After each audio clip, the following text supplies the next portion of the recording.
আমি সকালে ঘুম থেকে উঠে বাইরে আসি, এসেই দেখি এখানে আমাদের বাড়ির শয়তান শুয়ে আছে।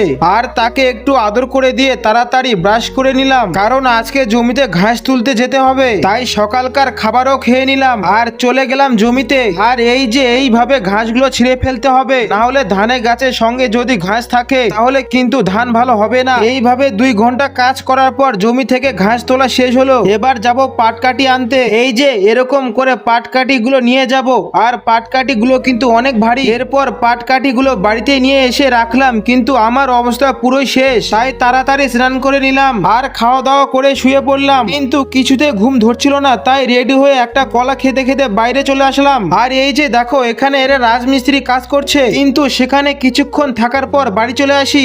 আর বাড়িতে এসে ভিডিওর জন্য স্ক্রিপ্ট লিখতে বসে পড়ি, কিন্তু 3 দিন ধরে লিখছি তবুও শেষ হচ্ছে না। আর কিছুক্ষণ স্ক্রিপ্ট লিখে বিরক্ত এসে যায়, তখন আমি পিসির মধ্যে ভিডিও দেখতে শুরু করে দিই।